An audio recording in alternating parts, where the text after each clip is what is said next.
কোরআনের মাধ্যমে বান্দা আল্লাহর মাহবুব হবে। মাহবুব ও জমানা মুআজ্জাদ থে হামিলে কুরআন হোকর, ओ ज़माना मुअज़्ज़ज़ थे हामिले कुरआन होकर, और हम जलील खार होकर तारके कुरआन होकर। পূর্বে যারা গুজার হয়েছে, হায়াত কাটাইছে, তারা আল্লাহর সাথে সম্পর্ক করছে কোরআনের মাধ্যমে। কোরআনের সাথে সম্পর্ক কইরা আল্লাহকে খুশি করছি।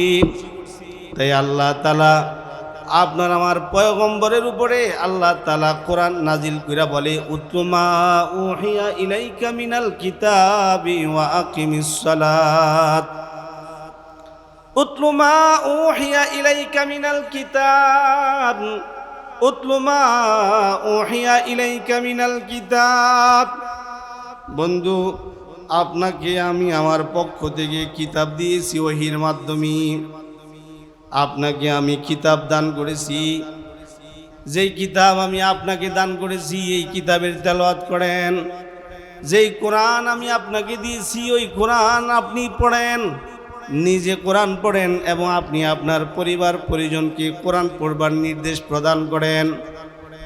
বন্ধু, আপনি আপনার উম্মতকেও কোরআন পড়তে বলেন। কোরআন দিয়ে যেন আপনার উম্মত যেন তারা তাদের জিন্দেগিটাকে সাজায়, কোরআন দিয়া যেন সমাজ গড়ে, কোরআন দিয়া যেন রাষ্ট্র গড়ে, কোরআন দিয়া যেন মানুষ তার জীবনটাকে সাজাইতে পারে। যে কিনা কোরআন দিয়া জীবন সাজাবে ও বান্দা ও বান্দিকে আল্লাহ তাআলা আল্লাহর ভালোবাসা দান করবে। সুবহানাল্লাহ। হাদিসের কিতাবে ওয়াকিয়া লেখা হয়েছে, কোন একজন সাহাবী এশারের নামাজ পড়া আল্লাহর বান্দায় নিজের ঘরের বারিন্দায় তাহাজ্জুদের নামাজের নিয়ত করে দাঁড়ায়া কোরআন তেলাওয়াত করা শুরু করছে। আমরা যে মজলিসে বসেছি এটা হলো কোরআনের মজলিস। কষ্ট না হলে আওয়াজ করে জোরে বলেন, কোন মজলিসে বসেছি? কোরআনের মজলিসে বসছি। এই কিছুক্ষণ পরে আপনারা দেখবেন এক জাক হাফেজে কোরআনের মাথায় পাগড়ি দেওয়া হবে। যারা আল্লাহর কালাম নিজেদের সিনার ভিতরে সংরক্ষণ করে ফেলেছে, অমন একটা জামায়াতকে আপনাদের চোখের সামনে পাগড়ি প্রদান করা হবে। ইন্তজার করেন, অপেক্ষা করেন। কোরআনের মাধ্যমে বান্দা আল্লাহর সাথে সম্পর্ক করবে। নবী আলাইহিস সালাতু ওয়াস সালামের জমানার কথা, সাহাবী আল্লাহর বান্দা এশার নামাজ রাসূলের পিছনে পড়ছি, হাবিবে কিবরিয়া নবীর পিছনে নামাজে দাঁড়ায় দাঁড়ায় আল্লাহর কালামের তেলাওয়াত শুনছে। নবী আলাইহিস সালাতু ওয়াস সালাম নামাজ শেষ করছি, এই মিয়ার মন ভরে নাই। আপনার আমার যেমন দুনিয়া করতে করতে দুনিয়া আপনার আমার মন ভরায় না, কিন্তু যারা আল্লাহর পেয়ারা যারা, তাদেরকে আল্লাহ তাআলা এমন কিছু দৌলত দান করে যে সব দৌলতের মাধ্যমে তারা নিজের দিলের তৃপ্তি লাভ করে। আল্লাহর বান্দারা এরকমই বুজুর্গ বান্দা ছিল যারা কোরআন তেলাওয়াত কইরা সবচেয়ে বেশি মজা লাভ করত। নামাজ পড়া তারা সবচাইতে বেশি মজা অনুভব করত। নবীর পিছনে নামাজ পড়া ঘরে আইসা নিজের ঘরের বারিন্দায় যায় নামাজ বিছায়া তাহাজ্জুদের নামাজেরই নিয়ত বানছে। তাহাজ্জুদের নামাজ পড়বার লাগছি, আল্লাহর বান্দার নামাজে দাঁড়ায়া আল্লাহর কালামের তেলাওয়াত শুরু করছে। আল্লাহ কোরআনের তেলাওয়াত সে বড় মজা লয়া করতেছে। একটা সময় গেলে পরে দেখি তার সাথেই থাকা তার যে গোড়াটা আছে, গোড়াটা লাফালাফি করা শুরু করছে। গোড়া এমনই লাফালাফি করতেছে, তার একটা ছোট বাচ্চা ছিল, বাচ্চাটা চৌকির উপরে শোয়ানো ছিল। আল্লাহর বান্দা আল্লাহর কোরআন পড়তেছে, নামাজে দাঁড়ায় আল্লাহর কোরআন পড়তেছে। এর দিক দিয়ে তারই গোড়া এরকমই লাফালাফি করতেছে, যে লাফালাফি করার কারণে মনে হচ্ছে যে যে বাচ্চাটাকে চকি থেকে গোড়াটা ফেলে দিবে। আমি চিন্তায় বেড়ে গেছি, তো তেলাওয়াতের স্পিরিট কমায় দিছে। তেলাওয়াত করে আবার যে বাচ্চাটা চকির উপরে শোয়ানো আছে তার দিকেও খেয়াল রাখি। এর কথা হলো, আমি তো নামাজে আছি, নামাজের মধ্যে আল্লাহর কালামের তেলাওয়াত করতেছি। আল্লাহ বলেন ফাকরাউ মা তায়াসসারা মিনাল কোরআন, তুমি আমার কোরআনের যে দিক থেকে পারো ওই দিক থেকে তেলাওয়াত করো। তুমি বান্দা তেলাওয়াত করবে, আমি আল্লাহ নিজে তোমার তেলাওয়াত শুনবো। সুবহানাল্লাহ। আমরা যখন কোরআনে হাকিমের তেলাওয়াত করি তখন আমাদের তেলাওয়াত শুনেন কে? আসতে কইছেন, আওয়াজ করে জোরে বলেন, তেলাওয়াত শুনেন কে? আল্লাহ তেলাওয়াত শুনেন। নবী আলাইহিস সালাতু ওয়াস সালামের ওই সাহাবী এই যে নামাজে দাঁড়ায়া তেলাওয়াত শুরু করছে তো করছেই, তো যখন দেখে তেলাওয়াত একটু স্লো করলে তার যে গোড়া আছে গোড়ার লাফালাফি কমে যায়, তখন সে আবার আস্তে করে তেলাওয়াতের গতি বাড়ায়, স্পিরিট বাড়ায়, তেলাওয়াত করতে থাকে, তা আবার গোড়ার লাফালাফি শুরু হয়। একটা পর্যায়ে গেলে পরে এইভাবে তেলাওয়াত করতে করতে ফজরের আজান হয়ে গেছে। ফজরের আজান হইলে পরে আল্লাহর বান্দা নামাজ শেষ করে নবী আলাইহিস সালাতু ওয়াস সালামের পিছনে ফজরের নামাজ পড়বার জন্য চলে গেছে। নবী আলাইহিস সালাতু ওয়াস সালামের পিছনে যারা ফজরের নামাজ পড়ছি, আল্লাহর দোস্তের কণ্ঠের তেলাওয়াত শুনা সে ফজরের নামাজ আদায় করছি। ফজরের নামাজ আদায় করার পরে আল্লাহর রাসূল সাহাবীদের দিকে মুখ করে বসছে।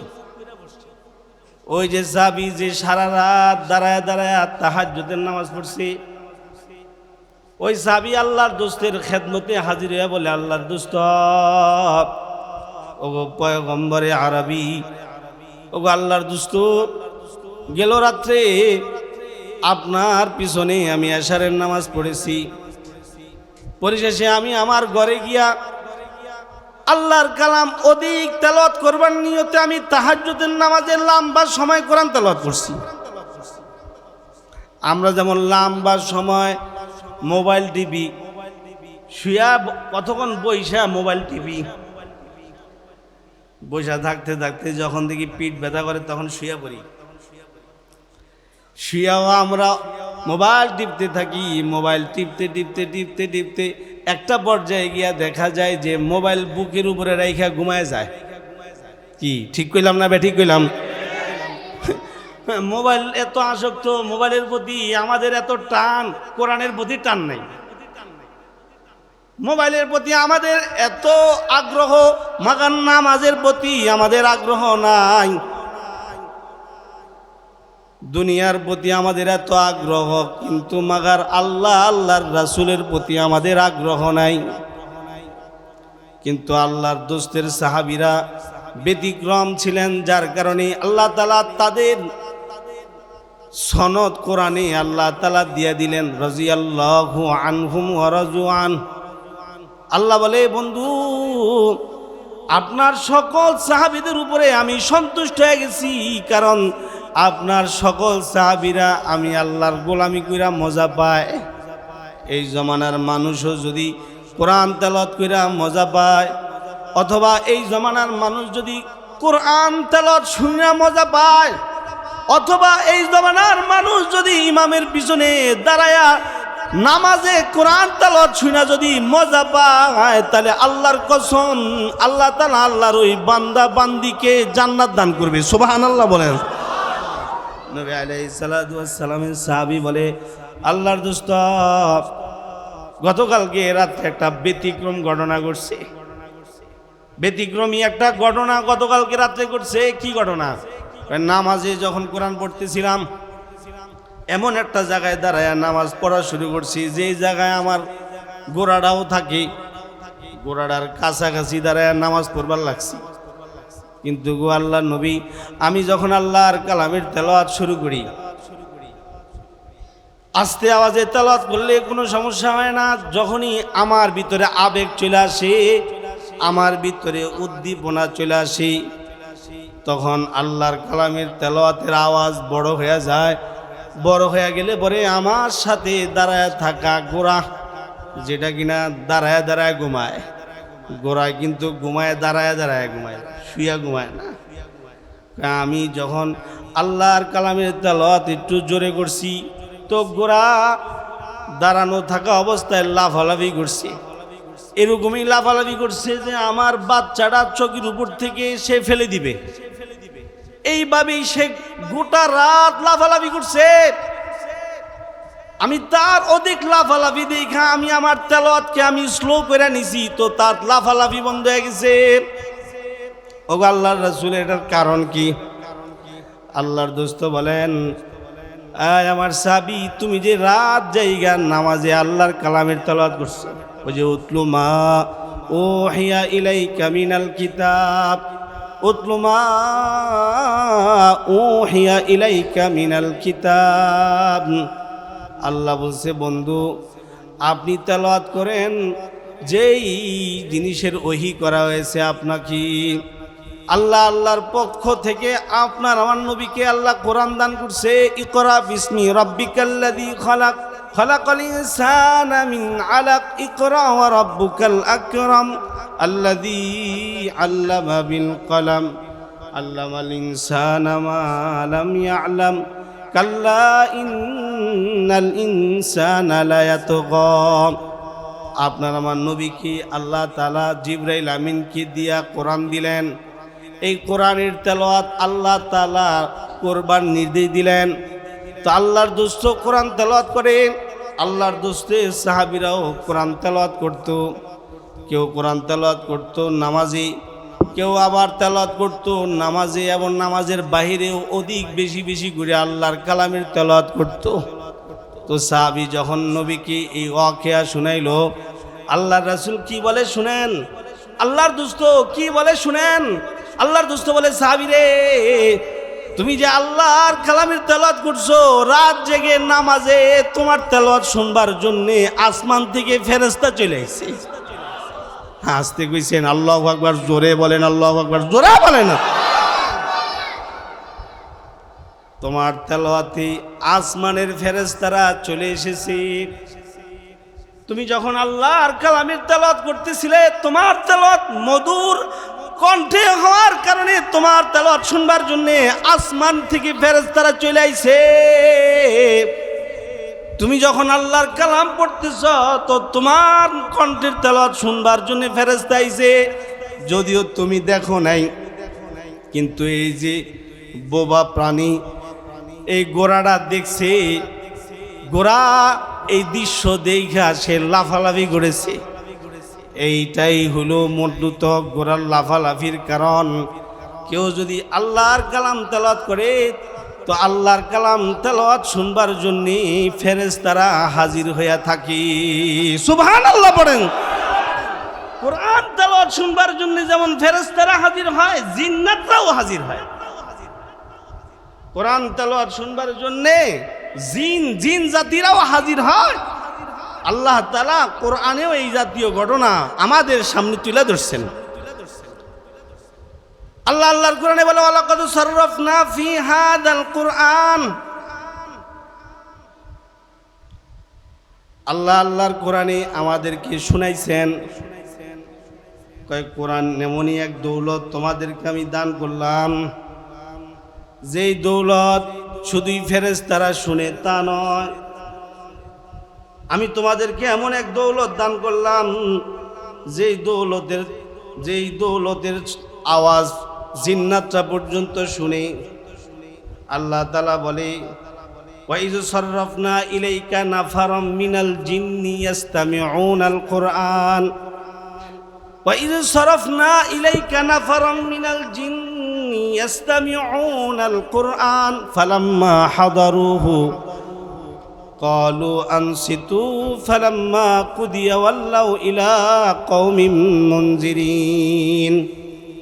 এই আয়াতে আল্লাহ বলে, তুমি যখন কোরআন পড়ো তখন জিনেরা তোমার কণ্ঠের তেলাওয়াত শুনে। আল্লাহু আকবার, জোরে বলেন আল্লাহ।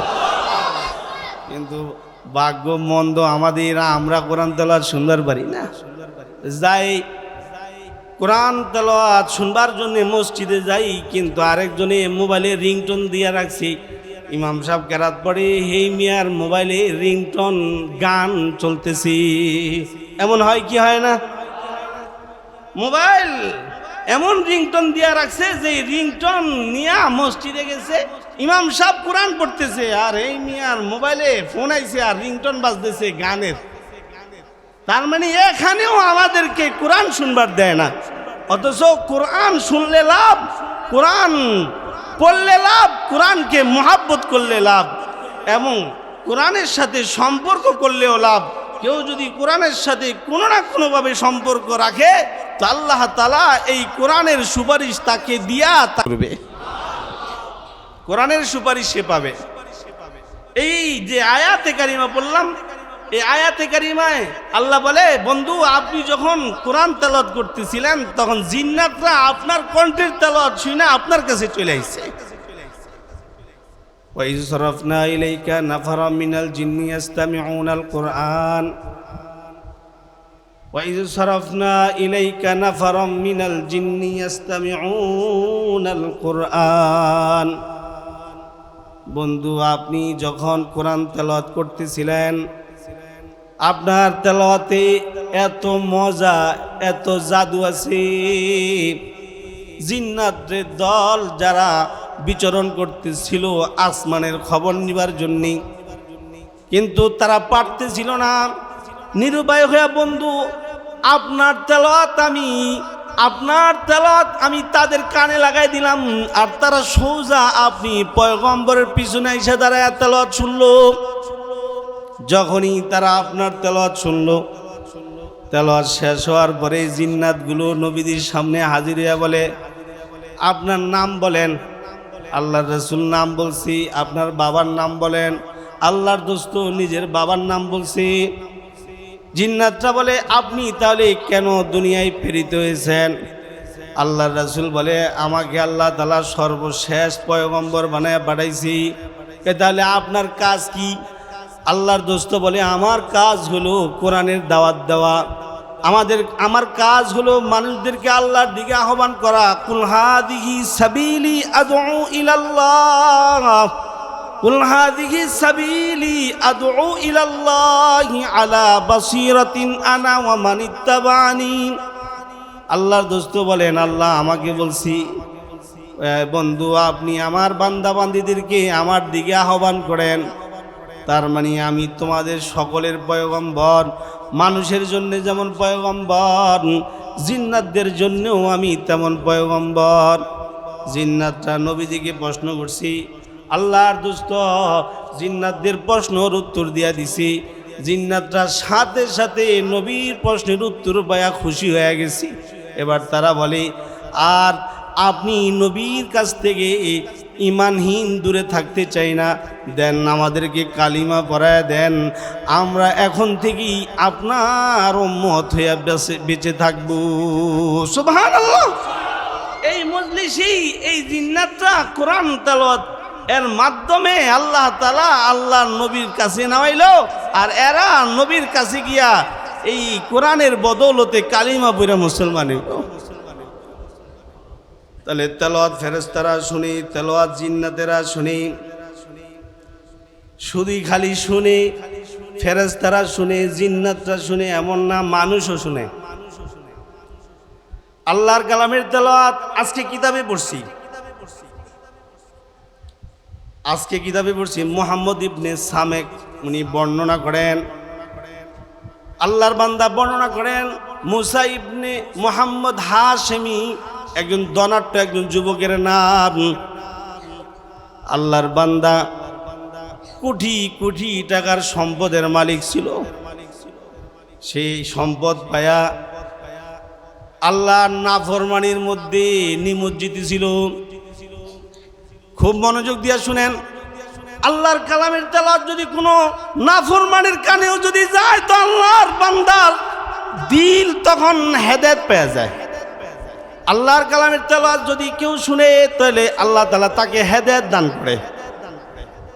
মুসা ইবনে মুহাম্মদ হাশিমির ওয়াকিয়া শেখ জাকারিয়া রহমতুল্লাহ আলাইহি লিখছেন। শেখ জাকারিয়া রহমতুল্লাহ আলাইহি বলেন, শেখ জাকারিয়া রহমতুল্লাহ আলাইহি বলেন, মুসা ইবনে মুহাম্মদ হাশিমি একজন মুসলমান যুবক ছিলেন, তবে সে ছিল পাপাচারে লিপ্ত। এমন কোনো গুনাহ নাই যে গুনাহ সে করে নাই, সব রকমের গুনাহ সে কইরা ফেলছে। কোন একটা রাত্রে সে নারীদেরকে নিয়ে সে আনন্দ উল্লাসে মেতে উঠেছে, এমনই আনন্দ উল্লাস করতেছে যা গুনাহ, এমন নাফরমানির মধ্যে আছে। ঠিক এমন সময় রাত গভীর হয়ে গেছে। রাত গভীরে আল্লাহর বান্দা মেয়েদেরকে নিয়ে গুনাহের মধ্যে লিপ্ত আছে, মদ পান করেছে। ঠিক অমন সময় দূর থেকে একটা আওয়াজ তার কানে এসে বাড়ি খাইছে। তার কানে আইসা আওয়াজটা বাড়ি খাওয়ার সাথে সাথে সে তার খাদেমদেরকে ডাইকা বলে, এই খাদেমরা কই আছো, সেদিকে আয়। খাদেমরা জিয়া বলে, জি জি যাবো না, আমরা হাজির আছি। এই যে একটা আওয়াজ আমার কানে আসতেছে, তোদের কানেও কি সে আওয়াজটা আসতেছে? হ্যাঁ। তাহলে এই আওয়াজটা কোন জায়গা থেকে আসতেছে? টার্গেট কইরা ওই জায়গায় যা, যারে পাইবি তারে ধরে নিয়ে আয়। মুসা ইবনে মুহাম্মদ হাশিমির নির্দেশে তার খাদেমরা বাইরে গেছে। আওয়াজটা যেদিক থেকে আসতেছে ওই দিক লক্ষ্য করে যেতে যেতে যেতে যেতে যেতে যেতে যায় দেখে মসজিদের ভিতরে এক নওজোয়ান যুবক, যার গায়ের মধ্যে ছিঁড়া ফেরা জামা,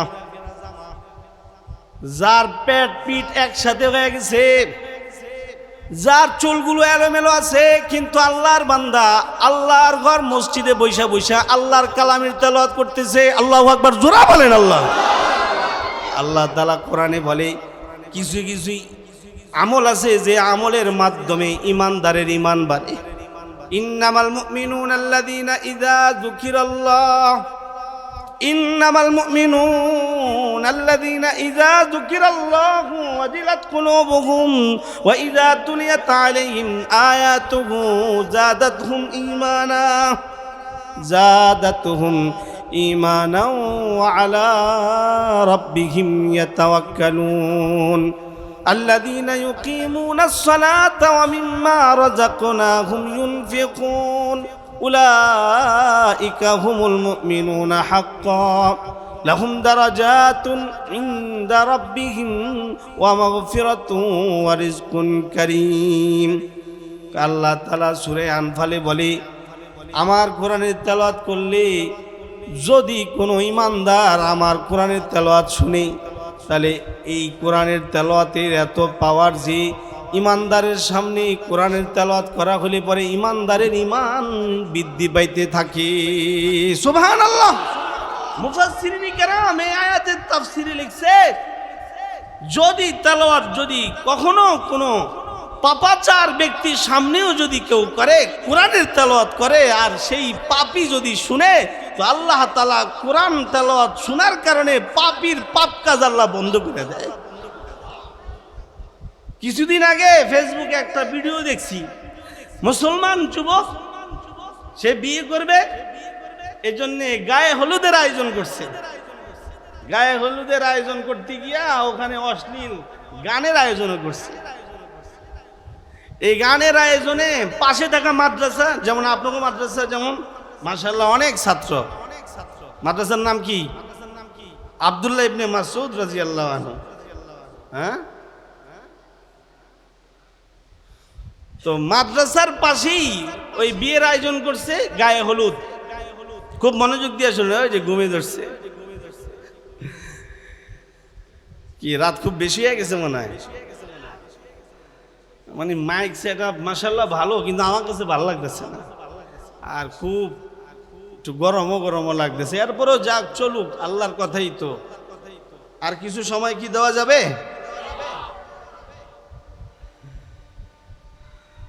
তো যেটা দেখলাম সেটা হইল, যখন এই গায়ে হলুদ নামে বিয়ের অনুষ্ঠান চলছে আর গান বাদ্য উড়াদুরাজন চলছে, মুসলমান মাশাআল্লাহ নেক কাজ না করতে পারলেও কিন্তু সুযোগ পাইলে গুনাহ ছাড়ে। কি কথা কন নাকি? এই যুবক ভাই কথা কন নাকি? ঠিক কইলাম না বে? ঠিক কইলাম? আমরা মাশাআল্লাহ মুসলমান, পাক্কা মুসলমান। ইবাদতের বেলায় না থাকলেও কিন্তু কোথাও গুনার আয়োজন যদি হয় ওখানে ওই জায়গায় না যায় নিস্তার নাই। দেখবেন হিন্দুদের পূজা, মুসলমানদের যুবক ছাড়া হিন্দুদের পূজা জমে না। আবার এই তো গেল হিন্দুদের পূজায়, দেখলাম তো মুসলমানরা যারা আমাদের দেশের লিডারগিরি করবে এরা হিন্দুদের পূজায় গিয়া হিন্দুদেরকে তারা বিভিন্ন বাণী উপহার দিয়া বুঝাইতেছে আমরাও কিন্তু তোমাদেরই মতো। ঠিক আছে, তোমরা যদি তাদেরই মতো হয়ে থাকো তাহলে আমরা তোমাদের বেলায় এইটা সিদ্ধান্ত নিতে বাধ্য হব যে তোমরা যদি মরো তাহলে তোমাদের জানাজা হবে না, তোমাদের কাফন হবে না, তোমাদেরকে চিতাখোলায় নিয়ে পোড়ানো হবে। এই যে কাম করলেন আপনারা, এই দেশের হিন্দুরা আছে থাকবে ভালো, কিন্তু তাদের পূজায় আপনি গিয়া নেতাগিরি করলেন আর তাদের ভোট নিবার লেগে এত নিচু নামলেন। এটা আপনি মুসলমান যে তার পরিচয় দেন নাই। আপনি তার বিভিন্ন অনুষ্ঠানে গিয়ে হাজিরা দেন, আপনার কোন অনুষ্ঠানে হিন্দুরা এসে হাজিরা দেয়? কি মুসলমানদের কোনো অনুষ্ঠানে হিন্দুরা আসে? কিন্তু হিন্দুদের অনুষ্ঠানে অবশ্যই অবশ্যই মুসলমানরা গিয়া চেয়ার নিয়ে বসে থাকে। এই কথা বলেন ঠিক না? ঠিক জোরে বলেন। ওখানে গিয়া চেয়ার নিয়ে বসে থাকে। এই তো মুসলমানদের স্বভাব। মুসলমান ইবাদত না করতে পারলেও কি হবে, মাগার গুনাহ পাইলে ছাড়ে না। বিয়ে করবে, বিয়ের অবস্থা এটা জীবনের একটা অধ্যায়, নতুন একটা অধ্যায় তৈরি হইতেছে। এই অধ্যায় করা সময় কি গুনাহ করার কাম নাকি ইবাদত করার কাম? আপনারা মনে আমার কথা বুঝেন না। আপনি বিয়ে করতেছেন, এতদিন আপনি সিঙ্গেল ছিলেন, ব্যাচেলার ছিলেন, এখন আপনি ডাবল হইবেন, জোড়া হইব জোড়া। আপনার জীবনের একটা নতুন একটা পর্ব শুরু হবে। এই ক্ষেত্রে ইবাদত করার কাম না গুনাহ করার কাম? তো গুনাহ করে মুসলমান। আল্লাহর বান্দারা গানের আয়োজন করছে গায়ে হলুদে। পাশেই মাদ্রাসার ছেলেরা কোরআন পড়তেছিল, তারা গানের আওয়াজের কারণে কোরআন পড়তে পারতেছে না। মাদ্রাসার বড় হুজুর নিজে গিয়া বলছে, ভাই আপনারা যদি গান বাজান তাহলে সাউন্ড কমায় গান বাজান। আপনার যদি এতই মজা লাগে তাহলে আপনি আপনার জায়গায় সাউন্ড কমায়া তারপরে আপনি গানের আয়োজন করেন। আমাদের বাচ্চারা কোরআন পড়তে পারতেছে না, কারণ জমিন যার, তিনি কিন্তু এই জমিন গুনাহ করবার জন্য দিছে না। এই জমিন আল্লাহ তাআলা আমাদেরকে দান করেছে ইবাদতের জন্য। আর আপনারা কিনা গান বাজায়া জমিনে নাপাক করতেছেন, তাইলে গান এভাবে বাজাইবেন না। আর যদি বাজানি তাহলে সাউন্ড কমাইলেন, সাউন্ড কমায়া গান বাজান। গারে ঠেলা বললো, হুজুর মানুষ মাদ্রাসায় যান, আমাদের আয়োজন আমরা যা ইচ্ছা তা করবো। হুজুর যখন দেখলো আমার কথার কোনো মূল্য নাই, তো হুজুর মাদ্রাসার সব ছাত্রদেরকে নিয়ে কোরআন শরীফ নিয়ে যেই জায়গায় গানের আয়োজন করছে ওখানেই না পাশে দাঁড় করাই দিয়েছে। তোরা গান গাইবি, আমরা কোরআন পড়মু। তোরা দুনিয়ার মানুষের গান গাইবি, আমরা আরশের মালিকের গান গাবো। এই আওয়াজ করে জোরে বলেন আল্লাহু আকবার, জোরে বলেন আল্লাহ। তোরা দুনিয়ার মানুষের গান গাইবি, আমরা কার গান গামু? আল্লাহর গান গামু। গা দেখমু কার গানে শক্তি বেশি। একটা কথা মনে রাখবেন, আপনি মুসলমান, আপনার চতুর্পাশে ইহুদি খ্রিস্টান বৌদ্ধ নাসারা, এক কথায় কাফের, হাজার হাজার কাফেরের সামনে আপনি একজন মুসলমান, ভয়ের কিছু নেই। আপনি ওখানে দাঁড়ায় শুধু খালি বলবেন আল্লাহু আকবার। এইটুকুন শব্দ আপনার আশেপাশে থাকা কাফেরদের কলিজা টুকরা টুকরা করবেন কে? আওয়াজ করে জোরে বলেন, করবেন কে? যে মুস্কান, মুস্কান ভারতের মুস্কান মেয়েটার ইতিহাস কি ভুলে গেলেন? কি ভারতে একটা মেয়ে, ওকে যখন হিন্দু পোলারা যখন গিরা ধরছে তখন তার মুখ দিয়ে বেরিয়েছে কি? জোরে বলেন কি বেরিয়েছে? ওর মুখের আল্লাহু আকবারের এই ধ্বনি শুধু ভারতবর্ষের মধ্যে সীমাবদ্ধ ছিল না, গোটা পৃথিবীর মধ্যে নাড়াচাড়া পড়ে গেছে। কারণ মমিনের মুখ দিয়ে আল্লাহু আকবারের ধ্বনি এটা অ্যাটম থেকেও বেশি শক্তিশালী রাখে। আল্লাহু আকবার জোরে বলেন। এই গানওয়ালারা গানের আয়োজন করছে, মাদ্রাসার বড় হুজুর ছাত্রদেরকে নিয়ে কোরআন তেলাওয়াত শুরু করে দিছে। যখন কোরআন তেলাওয়াত চলছে, এদিক দিয়ে গানওয়ালারা আর পারল না। একটা পর্যায়ে তারা তাদের গান বন্ধ করতে বাধ্য হয়েছে। বাচ্চাদের তেলাওয়াতের কাছে একটা কথা আছে, আল্লাহ বলছেন, কুল জাল হাক্কু ওয়া যাহাকাল বাতিল,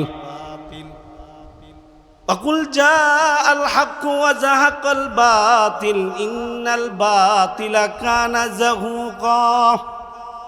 যখন হক এসে যায় বাতিল তখন পালায়া যায়। সূর্য যখন আসে তখন রাত দূর হয়ে যায়। আল্লাহর পক্ষ থেকে যদি কেউ কোনো কথা নিয়ে কোথাও চলে যায় তখন সে একা হইলেও তার সাথী কে হয়? আল্লাহর বান্দারা কোরআন তেলাওয়াত শুরু করছি।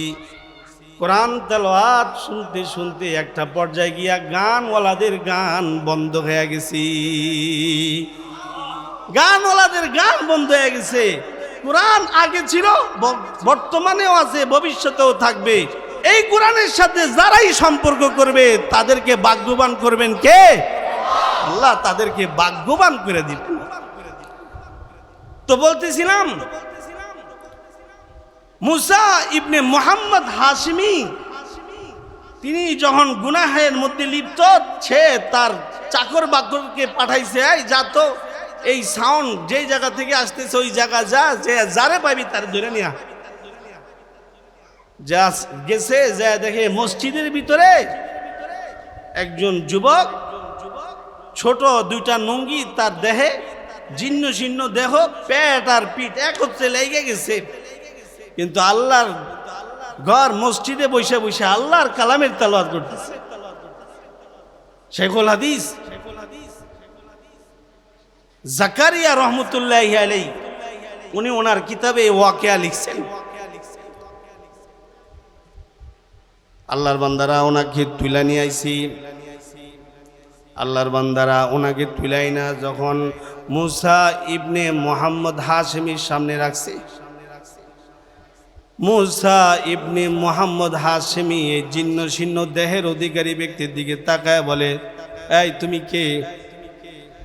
জীর্ণ শীর্ণ দেহের অধিকারী আল্লাহর বান্দা বলে, আমি একজন মুসলমান।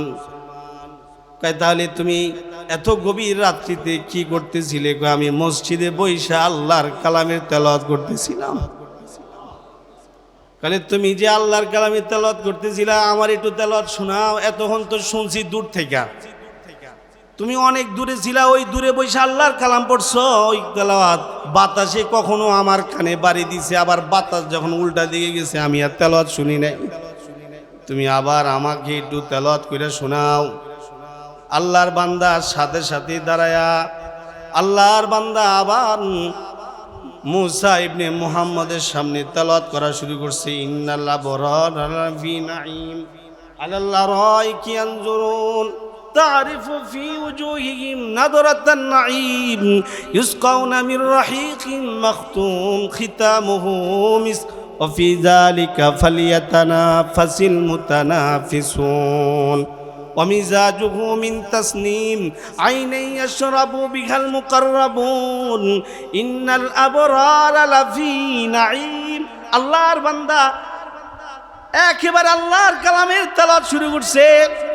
তেলাওয়াত করতে করতে জাহান্নাম বিষয়ে যতগুলো আয়াত আছে সবগুলা তেলাওয়াত করছে। তেলাওয়াত করলে পরে মুসা ইবনে মুহাম্মদ সাথে সাথে কাঁদতে কাঁদতে নিজে বসা থেকে জমিনে লুটায় পড়ছে। সেবার বলতেছে, এই ফকির, তুমি যে আল্লাহর কালামের তেলাওয়াত শুনাইছ, আমি এমনই গুনাহগার যে কিনা গোটা জীবন গুনাহের মধ্যে কাটাইছে। এই আল্লাহর বান্দা, আমি এক্ষুনি তোমার হাতে হাত রেখে তাওবা করতে চাই। মুসা ইবনে মুহাম্মদ কোরআন তেলাওয়াত শুইনা সাথে সাথে তাওবা করেছে। আল্লাহর বান্দা তাওবা করেই কান্না শুরু করছে। পরিশেষে ঘোষণা দিছে, আমার চাকর বাকর যারা আছো সবাইকে আমি আজাদ করে দিলাম, চলে যাও। সকালবেলা হলে পরে জনসম্মুখে আল্লাহর বান্দা আবার সে তাওবা করেছে। তাওবা শেষ করলে পরে এর ভিতরে মানুষের উপরে যাদের সাথে সে খারাপ ব্যবহার করছে তাদের কাছে গিয়া ক্ষমা চাইছে। যাদের মাল দৌলত জোর জবরদস্তি করে নিয়ে আইছে, তাদের মাল দৌলত তাদেরগুলাকে ফিরত দিছে। পরিশেষে আল্লাহর বান্দা মসজিদের কোনায় ঢুইকা ইবাদতে ঢুকছে, ইবাদতে ডুব দিয়েছে। এমন একটা ইবাদত দিছে, তার জমানার মানুষ যারা ছিল সবাই তার কাছে আইসা দোয়া নিত। আল্লাহু আকবার, জোরা বলেন আল্লাহু আকবার। মানে গুনাহের চাপটার বন্ধ কইরা কোরআন তেলাওয়াতের মাধ্যমে তাওবা পায়া এমন ইবাদতের মধ্যে সে নামাইছে, এমনই ইবাদতের মধ্যে সে ডুব দিছে যে ইবাদত করতে করতে তার জমানায় সে শ্রেষ্ঠ বুজুর্গ হয়ে গেছে। যে কোনো সময় যে কোনো ব্যক্তি তার কাছে আইসা দোয়া নেয়। একটা পর্যায়ে গেলে পরে আল্লাহর বান্দা হাজিদের সাথে হজ করবার জন্য বের হয়ে গেছে। আল্লাহর বান্দা অন্য হাজিদের সাথে গিয়ে আল্লাহর ঘর তাওয়াফ করেছে। তাওয়াফ করা শেষ হইলে পরে 2 রাকাত নামাজ পড়তে হয়। 2 রাকাত নামাজও আল্লাহর বান্দা পড়ছে। এরপর আল্লাহর কালামের তেলাওয়াত, কাবা শরীফের সামনে বৈশা বৈশা আল্লাহর কালামের তেলাওয়াত করতেছে আর কাঁদতেছে। কোরআন তেলাওয়াত ছুঁই না হেদায়েত পাইল। কোরআন তেলাওয়াত করা অবস্থায় তার রূহটা বাইরে হয়ে গেল। তার রূহটা বের হয়েছে সময় সে কোরআন পড়া অবস্থায় ছিল। আল্লাহু আকবার, জোরা বলেন আল্লাহ। আবার সামনে নামাজ পড়া কোরআন পড়তেছি, আর অমন সময় আজরাইল আইসা তার রূহ বের করেছে। তাকে যখন গোসল দেওয়া হয়েছে, গোসল শেষ, তাকে জানাজা দেওয়া হয়েছে। জানাজা শেষ করে আল্লাহর বান্দা মুসা ইবনে মুহাম্মদকে নিয়া অন্য অন্য বুজুর্গরা দরাদরি কইরা পাশেই গোরস্থানে নিয়ে তারে দাফন করবার লাগছে। কবরে নামাইছে। কবরে নামায়া তো যে কাফন থাকে, কাফনের বান্ধন খুলে দিতে হয়। পায়ের বান্ধন খোলে, বুকের বান্ধন খোলে, মাথার বান্ধন খোলে, এগুলো খুলে দিতে হয়। যারা তাকে কবরে নামাইছে তারা মাথার বান্ধন খুলতে গিয়া তার চেহারার উপর থেকে কাপড় সরে গেছে। কাপড় সরে গেলে দেখা যায় সে, আমরা যেমন তাকায় রইলে যেমন চোখ খুলে রয়েছে, ওরকম চোখ খোলা অবস্থায় আল্লাহর বান্দা তাকায় রয়েছে। তো যে কিনা তারে কবরে নামাইছে সে বলে, কি ব্যাপার তুমি দি তাকায় রয়েছ, মরো নাই? কি মরো নাই? কারে মিয়া মরছি, তবে ওই মরামরি নাই। কোরআনের বদৌলতে আল্লাহ আমাকে এমন মৃত্যু দিছে, আমাকে জান্নাতি মৃত্যু দান করছে। মিয়া তুমি মনে করো না আমি একেবারে মরে গেছি, কারণ এই কোরআনের মাধ্যমে আমার হেদায়েত এসেছে এবং এই কোরআন তেলাওয়াত করা অবস্থায় আমার মৃত্যু হয়েছে। এখন যে তুমি আমারে ধরে কবরে নামাই দিছো আর কাপড় সরে যাওয়াতে আমার চোখ খোলা দেখা তুমি মনে করছো আমি মরে গেছি। না, মরে নাই, জায়গায় স্থানান্তরিত হয়েছি। আগে মাটির উপরে ছিলাম, এখন মাটির উপরে না, এখন আমি মাটির নিচে আইছি। আমার আল্লাহকে আমি বলছি, আল্লাহ আমাকে কিন্তু কবরে কোরআন পড়বার দিও। আল্লাহু আকবার, জোরে বলেন আল্লাহ। ইসলামের শত্রুরা হুঁশিয়ার, সাবধান। কোরআন আছে যেখানে, কোরআন আছে যেখানে, তাহলে কোরআন ফেরেশতারা শুনে, কোরআন জিন্নাতরা শুনে, কোরআন মানুষে শুনে। যদি কোনো মানুষ ভাগ্যবান হয় তাহলে সে কোরআন শুনবে, আল্লাহ তাআলা তারে কোরআনের বদৌলতে তাকে জান্নাত দান করবে। ওয়াকিয়া লিখছে, কিতাবে পড়ছি, রৌজ নামক কিতাব, রৌজ, এই কিতাবে ঘটনা লিখছে। কোন এক কাফন চোর, এর কাজই ছিল কাফন চুরি করা। যেমন আজকে ফজরের নামাজ পড়া আমি আমার মেয়ে যে মাদ্রাসায় পড়ে ওই মাদ্রাসায় যাইতেছি। আমার বিবি বলতেছে মেয়েটা পরীক্ষা দিবে, ওদের পরীক্ষা শুরু আজকে, তা আপনি গিয়ে এই ডরে দেখে আসেন। তা আমি ফজরের নামাজ পড়ে বেরিয়েছি আমার মেয়ের মাদ্রাসায় গিয়ে মেয়ের লগে দেখা করব। তো এমন সময় বেরিয়েছি, সময় দেখি এক আল্লাহর বান্দায় শর্ট প্যান্ট একটা বইরা, বড় বড় দাড়ি লইয়া, বড় বড় চুল লইয়া সে হাঁটতেছে। অন্য 3 জন মুসল্লি একে অপরকে বলে, সুযোগে আছি, কখন চুরি করবি? তা আমি বিষয়টা বুঝি নাই, পরে আমি ঘুরে তাকাইলাম, তাকায় বুঝলাম যে ও যার কথা বলতেছে সে একজন হিরণ ছিল। সে একজন কি শর্ট প্যান্ট পরছে, মানে খবর নাই সে কি অবস্থায় আছে, খবর নাই। খবর আছে কখন সে খালি টানবো, এই খবরে আছে। তো কেউ কেউ আছে বিভিন্ন দান্দায় ঘুরে, যেমন কাফন চোর, সে কাফন চুরি করবার দান্দায় আছে। রওজ নামক কিতাবে পড়ছি, কাফন চোর যখন সে প্রতিদিন নতুন নতুন কবর সে খুঁজে, কোথায় গেলে নতুন কবর পাওয়া যাবে আর কবর খুঁজা কাফন চুরি করা যাবে। এই মিয়া কাফন চুরি করবার জন্য গোরস্থানে গেছে, যে নতুন কবর পাইছে, সাথে সাথে কবর খনন কইরা ভিতরে ঢুকছে। এমন সময় লাশের দিকে তাকায় দেখে যার কাফন নিবার লেগে গেছে সে একদম সিংহাসনে বসে আল্লাহর কালামের তেলাওয়াত করতেছে। আস্তে কোন সুবহানাল্লাহ, আস্তে বলে। সিংহাসনে বৈশা কি পড়তেছে? পত্রিকা পড়তেছে। কি পড়তেছে? আমরা তো পত্রিকা পড়ি কিন্তু মাগার সূরা ইখলাস পড়ি না। আমরা ফেসবুক চালাই মাগার সূরাতুল ফাতিহা আমরা পড়ি না। কিতাবে লিখছি 10 জিনিস থেকে বাঁচতে হলে 10টা জিনিস লাগবে। কেউ যদি 10টা জিনিস থেকে বাঁচতে চায় তাহলে অবশ্যই তাকে 10টা আমল করতে হবে। কেউ যদি আল্লাহর গজব থেকে বাঁচতে চায় তাহলে অবশ্যই সে যেন সূরা ফাতিহা বেশি বেশি করে পড়ে।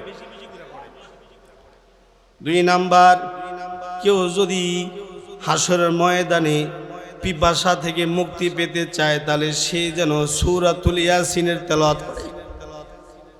3 নাম্বার, কেউ যদি হাসরের ময়দানের ভয়াবহ অবস্থা থেকে যদি মুক্তি পেতে চায় তাহলে সে যেন সূরা দোখান পড়ে।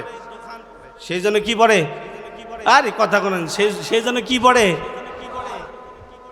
ময়দানে মাশরি, অর্থাৎ যখন হযরত ইসরাফিল বাঁশি ফু দিবেন তখন কিন্তু অবস্থা ভয়াবহ হবে। আল্লাহ বলে ইজা জুলজিলাতিল আরদু জিলজালাহা, ইজা জুলজিলাতিল আরদু জিলজালাহা ওয়া আখরাজাতিল আরদু আসকালাহা ওয়া ক্বালাল ইনসানু মা লাহা ইয়াওমা ইযিন তুহাদ্দিসু আখবারাহা বিআন্না রাব্বাকা আওহা লাহা ইয়াওমা ইযিন ইয়াসতুরুন নাসু আশতাতান লিয়ুরাউ আ'মালাহুম ফামান ইয়া'মাল মিসকালা যাররাতিন খায়রান ইয়ারাহ ومن يعمل مثقال ذرة شرا يره। আল্লাহ তাআলা বলছি যখন জালজালা হবে, এখন তো আমরা জমিনের উপরে বসে আছি, জমিনের উপরে আমরা নিশ্চিন্ত মনে বসে আছি, এই জমিন হেলে না দুলে না। কিন্তু যেদিন ইসরাফিল বাঁশিতে ফুঁক দিবে ওই দিন এই জমিন কিন্তু আর স্থির থাকবে না, এই জমিন হেলাধুলা শুরু করবে। মানুষ বলবে ওয়াকালাল ইনসানু মা লাহা, এই জমিনের কি হইল রে, জমিন এমন নড়াচড়া করতেছে কেন? আল্লাহ তাআলা আল্লাহর কোরআনে সূরা ওয়াকিয়া বলে ইযা ওয়াকাতিল ওয়াকিয়া লাইসা লিওয়াকাতিহা কাযিবা খাফিদাতুর রাফিআ ইযা রুজ্জাতিল আরদু রাজ্জা ওয়া বুসাতিল জিবালু বাসসা। আল্লাহর কোরআনে বলছে ঘটনা ঘটবে, যা ঘটার তা ঘটবে, অবশ্যই কিয়ামত হবে। আল কারিআতু মাল কারিআ ওয়া মা আদরাকা মাল কারিআ ইয়াওমা ইয়াকুনুন নাসু কাল ফারাশিল মাবসুস ওয়া তাকুনুল জিবালু কাল ইহনিল মানফুস فأما من ثقلت موازينه فهو في عيشة راضية وأما من خفت موازينه فأمه هاوية وما أدراك ما هي نار حامية। এই যে সূরাগুলো, এই সূরাগুলোর মধ্যে আল্লাহ বলছে কিয়ামত হবে। আওয়াজ করে জোরে বলেন কি হবে? কিয়ামত হবে। আল্লাহর বান্দায় কাফন চুরি করতে গেছে, কবরে যখন মাথা ঢুকায়া কাফন চুরি করবার নিয়তে সে মাথা ঢুকায় তাকাইছে, তাকায় দেখে যার কবরে সে গেছে সে কিনা এরকম একটা ভালো সিংহাসনে বৈশা আল্লাহর কালামের তেলাওয়াত করতেছি। সে আরো দেখছে যে সিংহাসনের নিচে ঝর্ণা প্রবাহমান আছে, ঝর্ণার গ্রান তার নাকে লাগছে। আর পানি এমন স্বচ্ছ, সে দুই জিনিস একসাথে দেখা ওই জায়গায় হার্ট ফেল করছে। রওজ নামক কিতাবে শেখ জাকারিয়া রহমতুল্লাহ লিখছে, যখন কাফন চুরি করতে গিয়া এই অবস্থা দেখছে, দেখে সে ভয়ে ওই জায়গায় হাত ফেল করছে। মানুষ পরবর্তীতে দিনের বেলায় তারে দরাদরি করে আই না মাথায় পানি টানি দিয়া ভালো করছে। কিরে কি হইছে? সে কাঁদতেছে আর বলতেছে, এটা আমি কি দেখলাম? খুব মনোযোগ দিয়া শুনেন, আমি আয়াত পড়েছি। আল্লাহ বলে, উতলু মা উহিয়া ইলাইকা মিনাল কিতাব, উতলু মা উহিয়া ইলাইকা মিনাল কিতাব। বন্ধু, আপনাকে যেই জিনিসের ওহী করা হয়েছে, যেই কিতাবের ওহী করা হয়েছে তার তেলাওয়াত করেন। অর্থাৎ কোরআন আমি আপনাকে ওহী করেছি, কোরআনের তেলাওয়াত করেন। এজন্য আল্লাহর নবী সর্বদাই কোরআন পড়তেন, নবীর সাহাবীরা সর্বদাই কোরআন পড়তেন এবং কোরআন শুনতেন। যারা কিনা কোরআন তেলাওয়াত করতেন এবং যারা কিনা কোরআন তেলাওয়াত শুনতেন, এরা কোরআন তেলাওয়াতে এত মজা পাইতো, যারা আল্লাহর কাছে দোয়া কইরা বলতো, আল্লাহ তুমি আমার এই কবরেও কোরআন পড়তে দিও।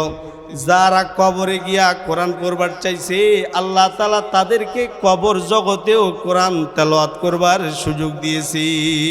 সুবহানাল্লাহ। উলামায়ে হিন্দকার শানদার মাঝে কিতাবে আসছে, হাফেজ জামিল শহীদ রহমতুল্লাহ আলাইহি ওনার কবরের পাশে একজনে গিয়া দাঁড়ায়া ইসালে সওয়াব করবার চাইছে।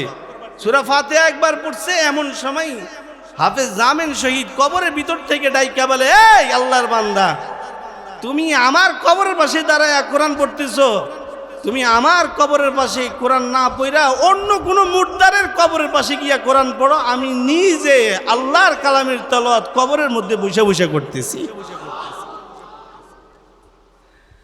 কোরআন, এই কোরআনের মজলিসে আমরা বসেছি। এই চোরকে যখন বলা হয়েছে, এই চোর কিরে হার্ট ফেল করলি কেন? তো সে কাঁদতেছে আর বলতেছে, আমি যেই জিনিস দেখছি ইতিপূর্বে আমি কোনোদিন এই জিনিস দেখি নাই।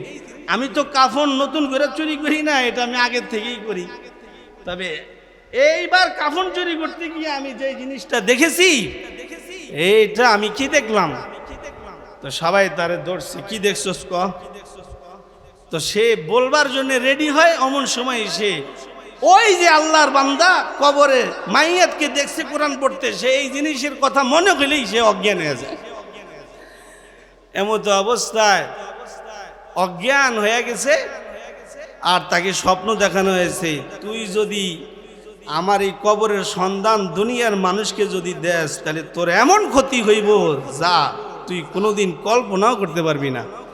তার মানে আরে বলে দেওয়া হয়েছে যাতে করে এই কবরের সন্ধান যেন না দেওয়া হয়, যাতে করে এই কবরের কি না দেওয়া হয়। শেখ জুলফিকার আহমদ নকশবন্দি হাফিজাহুল্লাহ, আমি ওনার রিসালাত মোতালা করেছি, খুতবাতে জুলফিকারে আমি পড়েছি। উনি বলেন, বর্তমান বিশ্বের আধ্যাত্মিক জগতের সর্বশ্রেষ্ঠ সম্রাট শেখ জুলফিকার আহমদ নকশবন্দি, উনি বলেন, আমার একজন মহাব্বতের লোক আছে যে কিনা লাহোরে থাকে, লাহোরে। তো সে আমাকে বলতেছে, হযরত যদি কখনো আপনি লাহোরে আসেন তাহলে আমাকে আধা ঘন্টা সময় দিয়েন, আপনাকে একটা আশ্চর্য জিনিস দেখাবো। এরই মধ্যে হযরত বলতেছেন, আমার একটা সফর লাহোরে পড়লো, আমি লাহোরে গেলাম। তো লাহোরে গেছি, পরে আমার সাথে সম্পর্কিত মানুষ সব আমার কাছে আসছে। এরই মধ্যে ওই যে আল্লাহর বান্দা সেও আসছে। সে আয়েশা বলতেছে, হযরত আপনার সফরটা মোবারক হোক। আল্লাহর বান্দা খুব মনোযোগ দিয়ে শুনেন, শেখ জুলফিকার আহমদ নকশবন্দি হাফিজাহুল্লাহ যিনি আছেন, ওনার ওই মুরিদ, ওনার ওই ভক্ত ওনাকে বলতেছে, হযরত আপনার সফরটা মোবারক হোক, আপনি কখন আমাকে আধা ঘন্টা সময় দিবেন, আমি আপনাকে একটা জায়গায় নিয়ে যাব। খুব মনোযোগ দিয়ে শুনেন। শেখ জুলফিকার আহমদ নকশবন্দি বলেন, ঠিক আছে, আগামীকালকে ফজর নামাজের পরে আধা ঘন্টা সময় দিন। শেখ জুলফিকার আহমদ নকশবন্দি হাফিজাহুল্লাহর মুরিদ বলে, হযরত ঠিক আছে, তাহলে আমি নিজে ফজরের নামাজ আপনার সাথে পড়ব। আমি উনার কিতাবে ঘটনা পড়ছি, আল্লাহর বান্দা শায়েখ জুলফিকার আহমদ নকশবন্দির মুরিদ ওনার সাথে ফজর বলল। ফজর নামাজ পড়ার পরে উনি ওনার প্যারাডু গাড়ি নিয়ে হজরতের জন্য রেডি করে রাখলো। আমি উঠলাম গাড়িতে, আর আমার এই মুরিদ নিজে ড্রাইভিং করে আমারে একটা জায়গায় নিয়ে যেতে রইল। নিতে নিতে নিতে নিতে আধা ঘন্টা পরিমাণ গাড়িটা চললো। আমি তারে বললাম, এই আল্লাহর বান্দা কই নিয়ে যেতেছেন? কয় হুজুর আসেন, আপনার একটা জায়গায় নিয়ে যেতেছি। নিতে নিতে আমাকে একটা জঙ্গলে নিয়ে গেল, যেই জঙ্গলে কোনো মানুষ নাই, তবে বিশাল বড় বড় অনেকগুলো গাছ আছে। গাড়িটা সাইড কইরা গাড়ি থেকে নাইমা সে আগে আগে হাঁটে। হাঁটতে হাঁটতে একটা পর্যায়ে গিয়া একটা বড় বিশাল বড় গাছের গোড়ায় গিয়া দাঁড়ায়া আমাকে ডাইকা বলে, হযরত আসেন, এবার আপনিও আসেন আমার কাছে। শায়েখ জুলফিকার আহমদ নকশবন্দি বলে, আমি তার ডাকে সাড়া দিয়ে তার কাছে গেলাম। সে আমাকে আঙ্গুল দিয়ে দেখাইতেছে, হযরত দেখেন দেখেন, সামনের দিকে দেখেন। আমি সামনের দিকে তাকায় দেখলাম বিশাল বড় গাছ, গাছের গোড়া থেকে অনেকগুলো মাটি সরে গেছে, কিন্তু অন্ধকার, তেমন কিছু দেখা যায় না। আমি তারে বললাম, মিয়া তুমি কি দেখাইতে চাইতেছো আমারে বুঝায় বলো। কাজ যদি একটু ভালো করে আপনি তাকায় দেখেন, আমার বলার আগে আপনি দেখতে পারবেন। আমি আরেকটু আগে গেলাম, আগে গিয়া তাকায় দেখলাম আল্লাহর একজন বুজুর্গ বান্দা, আল্লাহর একজন জবরদস্ত বুজুর্গ বান্দা এই মাটিতে শুয়ে রয়েছে। তার চেহারার দাড়িগুলো এখনো তরুতাজা আছে। তার চেহারাটা একেবারে জীবিত মানুষের চেহারার মতো, মনে হয় যে মাত্র শুয়ে রয়েছে। অথচ তার বুকের উপর দিয়ে এরকম মোটা মোটা শিকড় গুলা গেছে। হযরত বলে, কম করে হইলো ওই গাছ, যেই গাছের নিচে সে শুইছে ওই গাছটা কম করে হইলো 500 বছরের বয়স হবে। 500 বছরের বয়সের গাছের শিকড়ের মাঝখানে একজন বুজুর্গ আল্লাহর ওলি শুয়ে রয়েছে, যে কিনা আজ থেকে 500-700 বছর আগে মারা গেছে। তারে দাফন করছি এই জায়গায়, আর গাছের শিকড়গুলো বড় হইয়া তার পিঠের উপর দিয়া, পেটের উপর দিয়া এভাবে সোজা গেছে, বাঁকা গেছে। আমি কাছে গিয়া তাকায় দেখলাম পূর্ণিমার চাঁদের মতো চেহারা, দাড়িগুলো একেবারে জলমল, মনে হয় যে পূর্ণিমার চাঁদটা মনে হয় এনে শুয়ে রয়েছে। আমি এই দৃশ্য দেখা বললাম, আল্লাহু আকবার, এরকমই কি একজন মানুষ এই জায়গায় শুয়ে থাকতে পারে? তার মুরিদে বলে, হযরত লোকটা জীবিত না। আমি আজকের এই লাশটা আমি আজকে 40 বছর যাবৎ দেখতেছি। আমি তারে প্রথম থেকে যেমন দেখতেছি আজকে পর্যন্ত তারে আমি এমনই দেখতেছি। আল্লাহু আকবার, জোরে বলেন আল্লাহু আকবার। হযরত বলে আমি আমেরিকায় সফর করেছি, আমেরিকায় আমি বিভিন্ন জায়গায় আমি প্রদর্শন করেছি। আমাকে বিভিন্ন জনে বিভিন্ন জায়গায় নিয়ে গেছে, যেখানে লাশগুলো জমা করে ওই জায়গায় আমাকে নিয়ে যাওয়া হয়েছে। একটা রুমের মধ্যে লাশ ছিল, আমি ওখানে গেছি, দেখলাম ওই লাশের চোখগুলো বের হইয়া গালের মধ্যে চলে এসেছে। হযরত বলেন, ওই আল্লাহর বান্দা যার চোখ বের হইয়া গালে চলে এসে সে চোখ দিয়া গুনাহ করতো, তাই তার চোখ জাগার মধ্যে নাই। আরেকটা রুমে আমার নিয়ে গেছে, ওই রুমে যাওয়ার পরে আমি দেখলাম তার দাঁতগুলো নাই, জিহ্বাটা নাই, তার দেহটাকে কোনো রকম কেমিক্যাল দিয়া রাখছে। আমি দেখেই বুঝলাম সে তার জিহ্বা দিয়া আল্লাহর নাফরমানি করছে, কোরআন পড়ে নাই, জিকির করে নাই।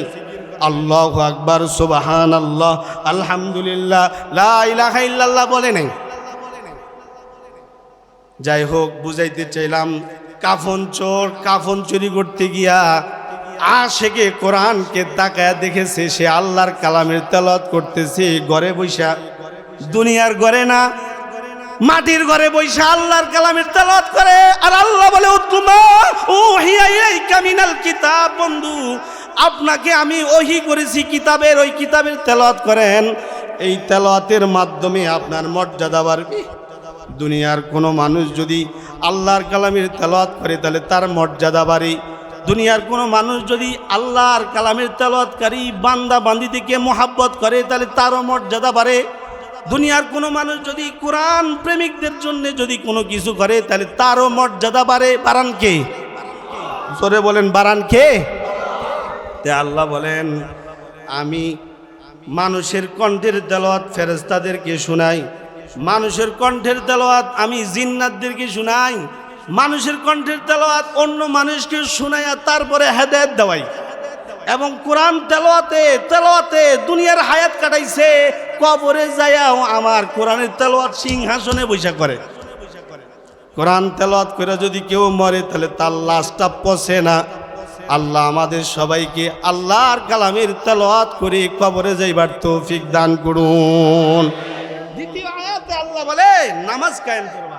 আমি আপনাদের সামনে প্রথমে বলেছিলাম দুইটা ইট যদি আপনি জোড়া লাগাইতে চান তাহলে সিমেন্টের প্রয়োজন, দুইটা কাঠ যদি জোড়া লাগাইতে চান তাহলে একটা তার কাটার প্রয়োজন। অনুরূপ দুইটা কাগজ যদি আপনি জোড়া লাগাইতে চান তাহলে গামের প্রয়োজন, গাম আঠার প্রয়োজন।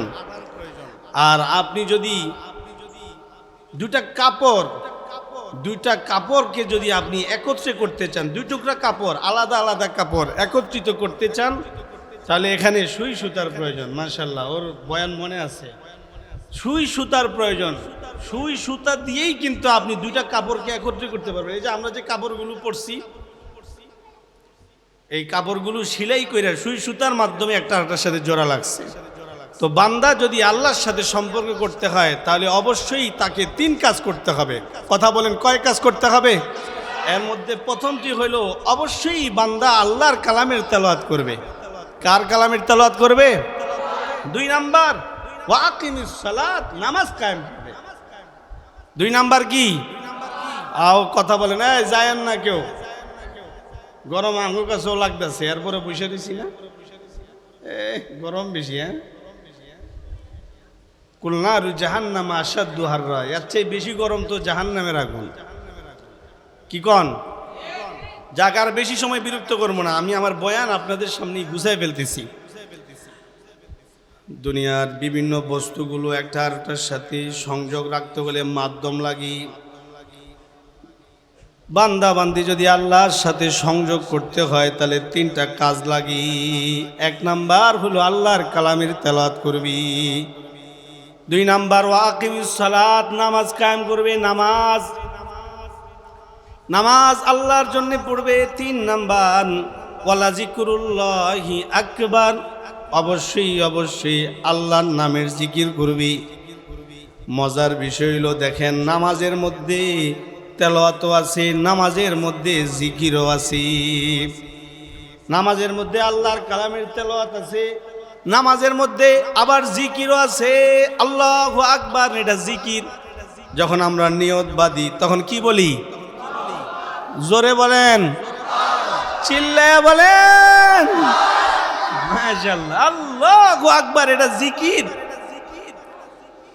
قال رسول الله صلى الله عليه وسلم أفضل الكلام 4: سبحان الله، الحمد لله، لا إله إلا الله، الله أكبر। নামাজ এটা এমনই একটা আমল যে আমলের মাধ্যমে জিকির হয়ে যায়, যে আমলের মাধ্যমে তেলাওয়াত হয়ে যায়, যে আমলের মাধ্যমে বান্দার সাথে আল্লাহর সম্পর্ক হয়ে যায়। এজন্য আমরা অবশ্যই 3টা আমল করব। রাজি আছেন না ইনশাআল্লাহ? আমরা কোরআনের মজলিসে বসেছি, এই মজলিসটা কায়েম করতে অনেক শ্রম দিতে হয়েছে, অনেক অর্থ ব্যয় করতে হয়েছে। মাদ্রাসার আয়োজনে মাহফিল, যেই মাদ্রাসায় আল্লাহর কালামের তেলাওয়াত শিখানো হইতেছে, এই তেলাওয়াত শিখে যারা তেলাওয়াত শিখায় যারা, তাদেরকে যদি আমরা সম্মান করি, তাদেরকে যদি আমরা সাহায্য সহযোগিতা করি তাহলে আল্লাহ তাআলা আমাদের উপরে খুশি হবে। এজন্যে কোরআনের খাদেম হওয়া, কোরআনের খেদমত করা, কোরআন পড়ে যারা তাদের খেদমত করা, কোরআনের খেদমত করা। আপনি আর আমি কোরআনের খেদমত কিভাবে করব? যারা কোরআন শিখাইতেছে তাদেরকে সাহায্য করব, যারা কোরআন শিখতেছে তাদেরকে আমরা ভালোবাসবো, এবং এই কোরআন শিখতে এবং শিখাইতে যদি কিছু লাগে তাহলে এটার ব্যবস্থার জন্য আমরা যথেষ্ট চেষ্টা করব, তাহলেই কোরআনের খাদেম হইতে পারবো। আর কোরআনের খাদেম হইলে আল্লাহর পক্ষ থেকে আবু বকরের সাথে আল্লাহর জান্নাতে যাওয়া যাবে। কোরআনের খাদেম আল্লাহর জান্নাতে যাবে হযরত সিদ্দিক আকবরের সাথে। আবু বকর রাদিয়াল্লাহু আনহু কোরআনের খেদমত করছে, কোরআনের খেদমত করছে, দ্বীনের খেদমত করছে, ধর্মের খেদমত করছে, কোরআনওয়ালা পয়গম্বরের খেদমত করেছে। কোরআনওয়ালা পয়গম্বরের খেদমত সিদ্দিক আকবর রাদিয়াল্লাহু আনহু করছে। পরিণামে তার ভাগ্য খুলে গেছে। মৃত্যু যখন তিনার হচ্ছিল, ওই সময় আম্মাজান হযরত আয়েশা সিদ্দিকা রাদিয়াল্লাহু আনহা কাছে ছিল। আবু বকর রাদিয়াল্লাহু আনহুর জন্য আজরাইল চলে এলো। ওই সময় ওনাকে ডাইকা বলা হইতেছিল, ইয়া আইয়াতুহান নাফসুল মুতমাইন্নাহ, ইয়া আইয়াতুহান নাফসুল মুতমাইন্নাহ ইরজিই ইলা রাব্বিকি রাদিয়াতাম মারদিয়াহ ফাদখুলি ফি ইবাদি ওয়াদখুলি জান্নাতি। এইভাবেই আল্লাহর কালামের আয়াতগুলোর আওয়াজ ভেসে আসতেছিল, কিন্তু কে পড়তেছিল দেখা যায় না, কিন্তু আওয়াজগুলো ভেসে আসতেছে। মুফাসসিররা লিখছে, এই যে আওয়াজগুলো মালাকুল মউত বারবার বলতেছে, তার মানে ইয়া আইয়াতুহান নাফসুল মুতমাইন্নাহ, এই প্রশান্ত আত্মা এদিকে আসো, তুমি বেরিয়ে আসো, আল্লাহ তাআলার সন্তুষ্টির দিকে বেরিয়ে আসো। আল্লাহ তাআলা তোমার সাক্ষাতের অপেক্ষায় আছে। সুবহানাল্লাহ, জোরে বলেন সুবহানাল্লাহ। হাদিসে আছে, আল্লাহর দোস্ত বলে, আমার সাহাবীদের মধ্যে আবু বকর এমন একজন সাহাবী যে কিনা কোরআনের খেদমত করে আল্লাহর কাছে সন্তুষ্ট পায়া লাইছে, যে কিনা কোরআনের খেদমত করে আল্লাহকে খুশি করে ফেলছে। তার জন্য 8টা জান্নাতি তাকে ডাকবে, যে কোনো জান্নাত দিয়া সে যদি ঢুকতে চায় তাহলে তাকে ঢুকতে দেওয়া হবে। এটা আবু বকর রাদিয়াল্লাহু আনহুকে আল্লাহ তাআলা ওই মর্যাদা দান করছে। যদি ওই মর্যাদা আমরাও পেতে চাই তাহলে আমাদেরকেও কোরআনের খেদমত করতে হবে। কোরআনের খেদমত যেই কোনোভাবে হোক আমাদেরকে করতে হবে। যদি আমরা কোরআনের খেদমত করতে পারি তাহলে দ্বিতীয় আরেকটা পুরস্কার হলো কোরআনের সুপারিশ আমরা পাবো। এই কথা বলেন, কার সুপারিশ পাবো? কোরআনের সুপারিশ পাবো। ইশফাউ ইয়াউমাল কিয়ামাতি আল কোরআন, হাসরের ময়দানে কোরআন আপনার আমার জন্য সুপারিশ করব। আলহামদুলিল্লাহি রাব্বিল আলামিন, ওয়াসসালাতু ওয়াসসালামু আলা সাইয়্যিদিল আমবিয়াই ওয়াল মুরসালিন মুহাম্মাদিন ওয়া আলিহি ওয়া আসহাবিহি আজমাইন। সুবহানাল্লাহি ওয়া বিহামদিহি সুবহানাল্লাহিল আযীম। সুবহানাকা লা ইলমা লানা ইল্লা মা আল্লামতানা ইন্নাকা আনতাল আলিমুল হাকীম। সুবহানাল্লাহি ওয়া বিহামদিহি আদাদা খালকিহি ওয়া রিদা নাফসিহি ওয়া জিনাতা আরশিহি ওয়া মিদাদা কালিমাতিহি। সুবহানাল্লাহিল আযীম। ربنا ظلمنا أنفسنا وإن لم تغفر لنا وترحمنا لنكونن من الخاسرين. ربنا فاغفر لنا ذنوبنا وكفر عنا سيئاتنا وتوفنا مع الأبرار. رب ارحمهما كما ربياني صغيرا. رب ارحمهما كما ربياني صغيرا. ফেলিয়ে না দিও আল্লাহ, ফেলিয়ে না দিও। গুনাহ মোরা করেছি, ক্ষমা তুমি করিও। বান্দা সে বন্দেগী নাই, শেষ করেছি জিন্দেগি আখিরাতের বিচার দিনে। এ পাপীদের উপায় কি? নাই নাই উপায় নাই আল্লাহ।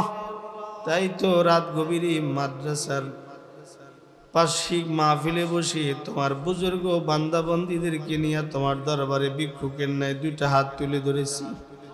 ইয়া আল্লাহ, মেহেরবানি করে আমাদের জিন্দেগির সব গুনাহ মাফ করে দাও। আর আমল যা করেছি সব আমলের হাদিয়া কোটি গুণে বাড়াইয়া মদিনার নবীর রওজায় তুমি পৌঁছে দাও।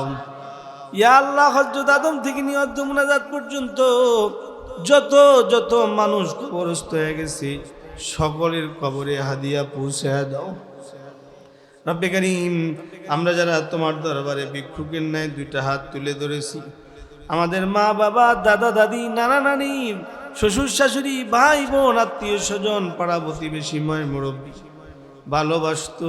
ভালোবাসতাম, মহাব্বত করতাম এমন যত মানুষ কবরে, সবার কবরে হাদিয়া পৌঁছে দাও। রব্বে কারীম, ইয়া আল্লাহ, বিশেষ করে আমরা যারা মা বাবাকে হারিয়ে ফেলেছি, আমরা যারা উস্তাদদেরকে হারিয়ে ফেলেছি, ইয়া আল্লাহ, আমরা যারা আমাদের শ্বশুর শাশুড়িদেরকে হারিয়ে ফেলেছি, আমাদের বন্ধু বান্ধবদেরকে যারা আমরা হারিয়ে ফেলেছি, এদের সকলের কবরে তুমি হাদিয়া পৌঁছে দাও। রব্বে কারীম, যাদের মা বাবা বেঁচে আছে নেক হায়াত দিয়ে দাও, মা বাবার খেদমত করে জান্নাত কামাই করবার তৌফিক দিয়ে দাও। ইয়া আল্লাহ, যে মাদ্রাসার প্রোগ্রামে বসেছি এই মাদ্রাসাটা তুমি কবুল করে নাও। তুমি তোমার বন্ধুকে যেভাবে কবুল করেছো, বন্ধুর সাহাবীদেরকে যেভাবে কবুল করেছো, আব্দুল্লাহ ইবনে মাসউদ রাদিয়াল্লাহু আনহুকে যেভাবে তুমি কবুল করেছো, ওনার নামে নামকরণ করে মাদ্রাসা করেছে, এই মাদ্রাসাটাকেও তুমি কবুল করে নাও আল্লাহ। মাদ্রাসায় যারা দান সদকা করেছে তাদের দান সদকাগুলো কবুল করো আল্লাহ। ইয়া আল্লাহ, সবাই কামাই রুজির মধ্যে বরকত দিয়া দাও। মাদ্রাসা আরো সুন্দর থেকে সুন্দর করে পরিচালনা করবার মতো সেই জায়গার দরকার, তুমি তোমার পক্ষ থেকে সেই জায়গার ব্যবস্থা করে দাও আল্লাহ। ইয়া আল্লাহ, যেই ছেলেগুলা হাফেজ হইল, মাথায় পাগড়ি পরানো হইল, এই ছেলেগুলাকে তুমি কবুল করো আল্লাহ। এদের মা বাবাদেরকে মাফ করে দাও, এদের ভাই বোন যারা আছে এদেরকে ক্ষমা করে দাও, এদেরকে যারা পড়াইছে তাদেরকেও তুমি মাফ করে দাও। ইয়া আল্লাহ, এই মাদ্রাসার শিক্ষক শিক্ষিকা যারা এদেরকেও ক্ষমা করে দাও। এই মাদ্রাসাকে যারা ভালোবেসে দান করেছে তাদেরকেও তুমি কবুল করে নাও। 50,000, 10,000, 5,000, 4,000, 3,000, 2,000, 1,000, 500, 101 টাকা যে যেভাবে দান করেছে সকলের দান তুমি কবুল করে নাও। ইয়া আল্লাহ, মালিক ও মাদ্রাসার যত হাজত আছে গায়বী খাজানা থেকে পূরণ করে দাও। আমরা যারা এই সম্মিলনে বসেছি আমাদেরও যার যে হাজত আছে পূরণ করে দাও আল্লাহ। আল্লাহ, বাকি হায়াত যেন আমরা 5 ওয়াক্ত নামাজে কাটাইতে পারি তৌফিক দিয়ে দাও। সকাল সন্ধ্যা যেন আমরা কোরআন পড়তে পারি তৌফিক দিয়ে দাও। জিকিরের আমল আমাদেরকে নসিব করে দাও। আমাদের বিবি বাল বাচ্চাদেরকে তুমি কোরআনওয়ালা বানায় দাও। আমাদের সন্তানদের সিনার মধ্যে তুমি কোরআন ঢুকায় দাও আল্লাহ। ইয়া আল্লাহ, আমাদেরকে তোমার কোরআনের তেলাওয়াত করা অবস্থায় মৃত্যু দান করো আল্লাহ। তোমার বুজুর্গ বান্দা বান্দিরা কোরআন পড়া অবস্থায় মৃত্যুবরণ করেছে, আমাদেরকে কবরেও কোরআন পড়বার তৌফিক দিয়া দিও আল্লাহ। ইয়া আল্লাহ, অনেক অতিথিবৃন্দুরা দান সৎকার করেছে, সকলের দান তুমি কবুল করে নাও। অনেকে এসে দোয়া চেয়ে গেছে, অনেকে এখনো এখানে বসে আছে, সকলের হকে দোয়া কবুল করে নাও। ইয়া আল্লাহ, মুরব্বীদেরকে তুমি মাফ করে দাও আল্লাহ। নওজোয়ান যুবকগুলাকে তুমি কবুল করো আল্লাহ। ছোট ছোট মাসুম বাচ্চা যারা আছে এদেরকে তুমি কবুল করো। পর্দার আলে মা বোনদেরকে খাদিজা ফাতেমার মতো কবুল করো। রব্বে কারীম, ইয়া আল্লাহ, আলেম ওলামারা হাত উঠাইছে, কোরআনের হাফেজরা হাত উঠাইছে, আমার সাথে সফর সঙ্গী বুজুর্গ আল্লাহওয়ালারা হাত উঠাইছে, সকলের হকে তুমি দোয়া কবুল করে নাও আল্লাহ। এই সব দোয়া জুমার রাতের উসিলায়, কোরআনের উসিলায়, দানকারীদের উসিলায়, ইয়া আল্লাহ, হাফেজে কোরআনদের উসিলায়, তোমার বন্ধুর উসিলায় আমাদের দোয়া তুমি কবুল করো। রব্বে কারীম, হাসরের ময়দানে আমাদের সবাইকে তোমার আরশের নিচে জায়গা দিও আল্লাহ। আমাদের সবাইকে বিনা হিসাবে তোমার জান্নাতে যাইবার তৌফিক দিয়া দিও। মাদ্রাসার মুতাইম সাহেব সহ শিক্ষক বিন্দু যারা আছেন অনেক মেহনত করেছেন, সকলের হকে তুমি দোয়া কবুল করে নাও আল্লাহ। রব্বানা আতিনা ফিদ দুনিয়া হাসানা ওয়া ফিল আখিরাতি হাসানা ওয়া কিনা আযাবান নার। اللهم لك الحمد كما أنت أهل فصل على محمد كما أنت أهل وفعل بنا ما أنت أهل فإنك أنت أهل التقوى وأهل المغفرة سبحان ربك رب العزة عما يصفون وسلام على المرسلين آمين والحمد لله رب العالمين